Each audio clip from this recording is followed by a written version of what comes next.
जय जगन्नाथ शुभ सकाळ मु लिपुन आपण मानक लिपुन ओडिया टीवी चैनल को बहुत बहुत स्वागत करुच्ची। आज हूँ जून मास 2 तारिख सोमवार। आज सकाळ कौन टॉप न्यूज रही चलतु देखी नवा। ता पूर्व समस्त चैनल को सब्सक्राइब करी पाखरे ऑल बेल आइकन को दबाई दिंतु कारण जहाँ भी लेटेस्ट इनफॉरमेशन रही आपण मैंने सर्वप्रथमे देखिपारे। प्रथम अपडेट रही कमिला एलपीजी गैस सिलिंडर दर। मासर प्रथम दिन में ग्राहकों को मिली आश्वस्ति।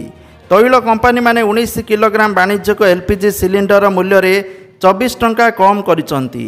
ए नुआ दर जून 1 2025 ठारू लागू होईछि। तेबे 14.2 किलोर घरोई एलपीजी सिलिंडर मूल्य रे कौनसी परिवर्तन होई नाही। परवर्ती अपडेट रोचे मुख्यमंत्री मोहन चरण माझी रविवार कलिंग स्टूडियो परिदर्शन करी याकु एक स्वयं संपूर्ण अत्याधुनिक स्टूडियो भावे विकसित करिबा पई निर्देश दैचंती। एथिपाई एक डीपीआर प्रस्तुत करने से विभाग को निर्देश देइचंती। परवर्ती अपडेट रोचे श्रीमंदिर उपरे ड्रोन उड़ीबा घटना रे प्रतिक्रिया रखिले आईन मंत्री पृथ्वीराज हरिचंदन। श्रीमंदिर सुरक्षा श्रृंखला भक्तों सुगमता को सरकार गुरुत्व देउचंती। श्रीमंदिर रे आंटी ड्रोन टेक्नोलोजी प्रक्रिया आरंभ करिचु एवं बहुत शीघ्र योजनार प्रकृत चित्र प्रतिफलित हेबो बोली आईन मंत्री कहिचंती। परवर्ती अपडेट रोचे बाहरु भुवनेश्वर आबुधाबी को आरंभ हेबो विमान सेवा। जून 12 रे मोहन सरकार 1 वर्ष पूर्ति अवसर में से दिन ठारू भुवनेश्वर विजु पट्टनायक अंतर्जातीय विमान बंदररू संयुक्त अरब एमिरेट्स यूएई राजधानी आबुधाबी को विमान उड़ीबो बोली सूचना रहुछि। परवर्ती अपडेट रहुछि जून ले 13 दिन बैंक बंद रहिबो बोली सूचना रहुछि। उभय शनिवार एवं रविवार को मिसाई 13 दिन बैंक बंद रहिबो एने आरबीआई पक्षरु छुट्टी तालिका जारी करा जायछि। परवर्ती अपडेट रहुछि लगान वर्षा रे बेहाल उत्तर पूर्वांचल राज्य आसाम मणिपुर सिक्किम रो विभिन्न स्थान रे प्रबल वर्षा सांग को बन्या और भूस्खलन स्थिति देखा मिली। रास्ताघाट घरद्वार चारिआडे पानी ही पानी। एभली स्थिति रे विभिन्न राज्य में मोट 19 जनकर मृत्यु हो साराणी। पानी घेर रही लोक एनडीआरएफ एसडीआरएफ पक्षर उद्धार कार्य जारी रही। परवर्ती अपडेट रोचे ओमफेड दुग्ध चाषी मुख्यमंत्री मोहन चरण माझी बड़ घोषणा करिसंती। गतकाली ठारू ओमफेड दुग्ध चाषी लिटर पिछा 3 टंका अधिक पाइबे। खाउटी वृद्धि होगा 4 टंकारु 2 टंका सरकार बहन करिवे बोली सूचना रहुछि। राज्य सरकार यही अर्थ बहन करिवे बोली कहिसंती मुख्यमंत्री मोहन चरण माझी। दुग्ध चाषी को अधिक 3 टंका देवे सरकार। 30 टंका परिवर्ते 33 टंका पाइबे दुग्ध चाषी। दुग्ध चाषी वर्धित दर जून 1 तारिख रु लागू होइतिबा सूचना रही। परवर्ती अपडेट रोचे शूटिंग पाई चुटी काटी नथिले बाबूसान। गतकाली चुटी पकाइबा सहित अस्थि विसर्जन कले अभिनेता बाबूसान। पुरी रे वरिष्ठ अभिनेता उत्तम महांती अस्थि विसर्जन सहित श्राद्ध प्रदान करिसंती पुओ बाबूसान। गतकाली पुरी जाई स्वर्गद्वार निकट समुद्र रे उत्तम महांती अस्थि विसर्जन करने सहित श्राद्ध कर्म करिसंती अभिनेता बाबूसान। बाबूसान को सहित स्त्री तृप्ति एवं माँ अपराजिता उपस्थित थिले। परवर्ती अपडेट रोचे मे मासरे सरकार जीएसटी कलेक्शन करिसंती 2.01 लाख कोटी टंका। ए कलेक्शन वार्षिक आधार में 16.4%। गत वर्ष मे 2024 रे सरकार को जीएसटी रे समुदाय 1.71 लाख टंकार आमदानी होइतिला। सेहीपरि 2025 मे रे एथिरे 16.7% वृद्धि घटिथिबा सूचना रही। परवर्ती अपडेट रोचे प्रसूति मृत्यु को नहीं उत्तेजना छटपट हेउथबा बेले डाक्तर शुणी नथिबा अभियोग आनिले स्वामी। नयागढ़ रे प्रसूति मृत्यु को नहीं उत्तेजना। बालुगाँ अंचल युवनेता संजय नायकों पत्नी गतकाली राति जिला मुख्य चिकित्सालय रे मृत्यु होईछि। तो राति 8टारे तांको पत्नी ममता को जिला मुख्य चिकित्सालय रे भर्ती करा जाइथिला। जंत्रणा रे छटपट हेउथबा बेले ममता को केही देखिबाकू आसी नथिले। ओलटी ड्यूटी रे थिबा डॉक्टर रविंद्र साहू सकाळू देखिबा बोली कहिथिबा अभियोग होईछि। परे राति 3टारे ममता मृत्यु होइतिला। घटना पर मेडिकल परिसर रे उत्तेजना देखा मिली। परिस्थिति को देखि पुलिस मुतयन करा जाइछि। निजे एसडीपीओ टाउन थाना आईआईसी पहुंचीचंती। चिकित्सा अवहेला करितिबा डाक्तरक विरुद्ध रे कार्यानुष्ठान ग्रहण करा जिवो बोली पुलिस कहिछि। परवर्ती अपडेट रोची यूपीआई अपडेट। ऑनलाइन ले ट्रांजैक्शन करूछंती कि तो जदि आपण माने यूपीआई माध्यम ट्रांजैक्शन करूछंती या को नहीं आसिला नुआ नियम। कारण एनिकी मन इच्छा ऑनलाइन ले बैलेंस चेक करि परिबेनी। लागू हेबो नुआ नियम। निर्धारित सीमारू अधिक थर बैलेंस चेक करि परिबेनी। 1 ଅଗଷ୍ଟରୁ ଲାଗୁ ହେବ ନୂଆ ନିୟମ। ବାଲାନ୍ସ ଚେକ୍ ଏବଂ ଅଟୋପେ ଉପରେ ଲାଗିବ ରୋକ ବୋଲି ସୂଚନା ରହୁଛି। ପରବର୍ତ୍ତୀ ଅପଡେଟ୍ ରହୁଛି ସମାଜବାଦୀ ପାର୍ଟି ସାଂସଦ ପ୍ରିୟା ସରୋଜ ଏବଂ କ୍ରିକେଟର ରିଙ୍କୁ ସିଂଙ୍କ ବିବାହ ତାରିଖ ସ୍ଥିର ହୋଇଛି। ଉଭୟ 18 ନଭେମ୍ବରରେ ହାତକୁ ଦୁଇ ହାତ ହେବେ। ବିବାହ ପୂର୍ବରୁ ଜୁନ୍ 8 ତାରିଖରେ ଉଭୟଙ୍କର ରିଙ୍ଗ ସେରିମନି ଲକ୍ଷ୍ନୌର ଏକ ହୋଟେଲରେ ଅନୁଷ୍ଠିତ ହେବ। ପରିବାର ଏବଂ ନିକଟ ସମ୍ପର୍କୀୟଙ୍କ ଉପସ୍ଥିତିରେ ଏହି ଉତ୍ସବ ହେବ। ପରବର୍ତ୍ତୀ ଅପଡେଟ୍ ରହୁଛି ଦେଶରେ ପୁଣି ଥରେ କରୋନା ଭୂତାଣୁ ସଂକ୍ରମଣର ଭୟାବହତା ଦେଖିବା ପାଇଁ ମିଳିଛି। ଏପର୍ଯ୍ୟନ୍ତ ଦେଶରେ 3758 ଜଣ ସଂକ୍ରମିତ ଚିହ୍ନଟ ହେଲେଣି। ଗତ 24 ଘଣ୍ଟା ମଧ୍ୟରେ କରୋନା ସଂକ୍ରମଣ ଦ୍ୱାରା 4 ଜଣଙ୍କର ମୃତ୍ୟୁ ହୋଇଛି। ଏହି ସୂଚନା କେନ୍ଦ୍ର ପରିବାର ଓ ସ୍ୱାସ୍ଥ୍ୟ କଲ୍ୟାଣ ବିଭାଗ ଦେଇଛି।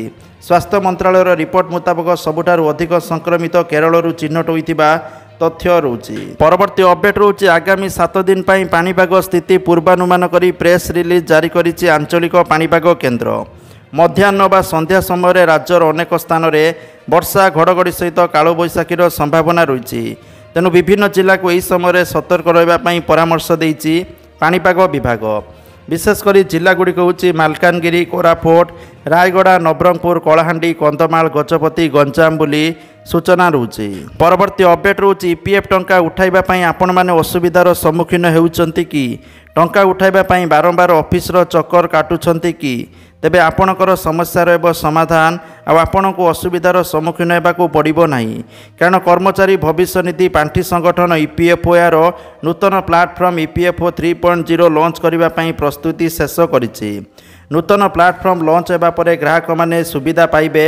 ସେମାନଙ୍କୁ ଆଉ ପିଏଫ୍ ଟଙ୍କା ଉଠାଇବା ପାଇଁ ଲମ୍ବା ପ୍ରକ୍ରିୟା ଯିବାକୁ ପଡ଼ିବନି। ନୂତନ ଇପିଏଫ୍ଓ ପ୍ଲାଟଫର୍ମ ଲଞ୍ଚ ହେବା ପରେ ଗ୍ରାହକମାନେ ଏଟିଏମ୍ ଏବଂ ୟୁପିଆଇ ମାଧ୍ୟମରେ ମଧ୍ୟ ଟଙ୍କା ଉଠାଇ ପାରିବେ ବୋଲି ସୂଚନା ରହୁଛି।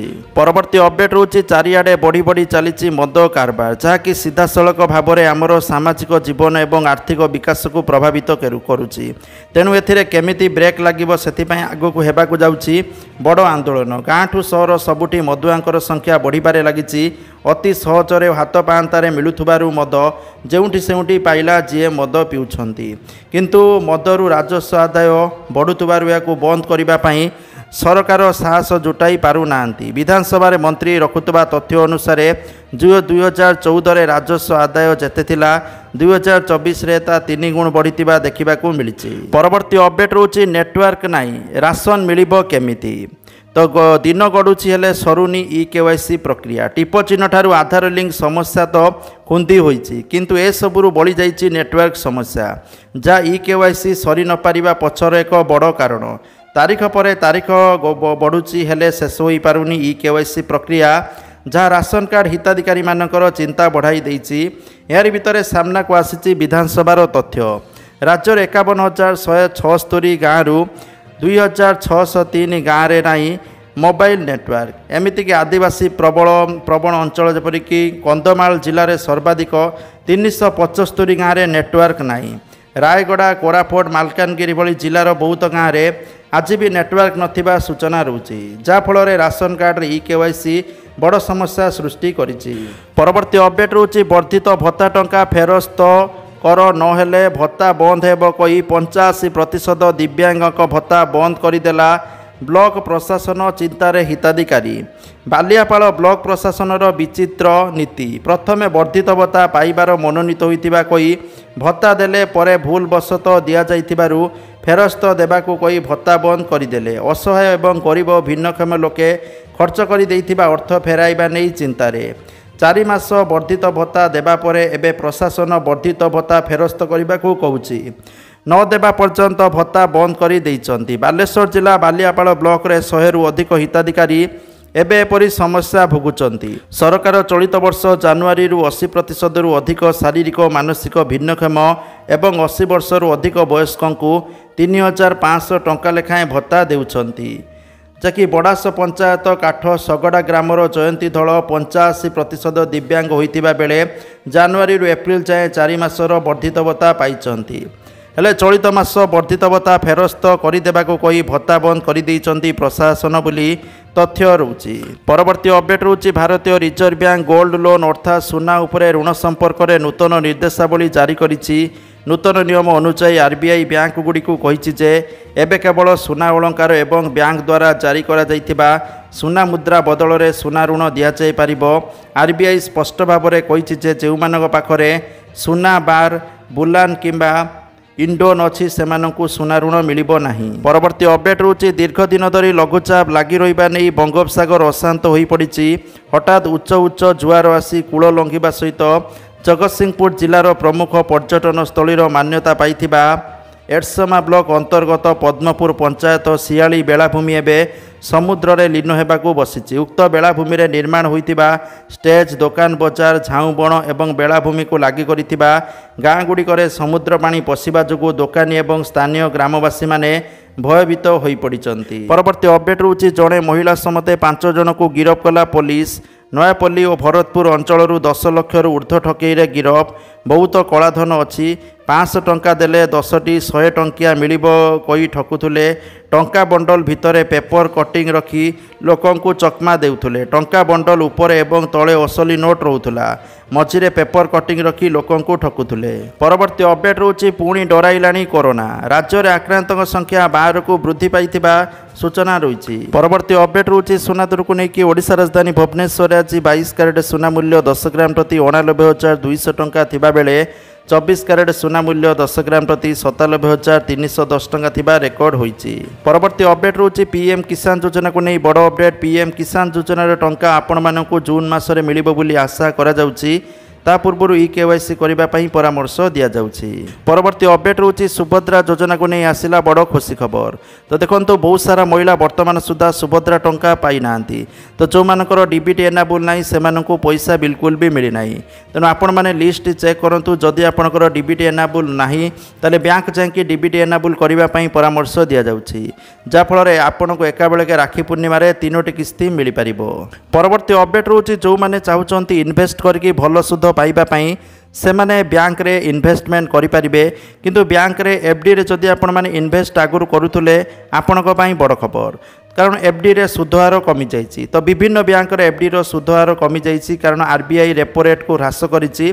तेणु जहाँकि पूर्वर 7 समथिंग सुध मिलूला बर्तमान 6 समथिंग सुध मिलूँ माने सुध दर कमी जाइछि।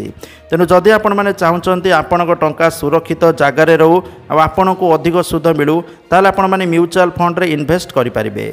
तो जदि आपणकर म्यूचुअल फंड रे नॉलेज नहीं ताल आपण मैंने निजस्व माने जोठी आपणकर बैंक ब्रांच अच्छी से जाकि आपण मैंने म्यूचुअल फंड रे इन्वेस्टमेंट करें।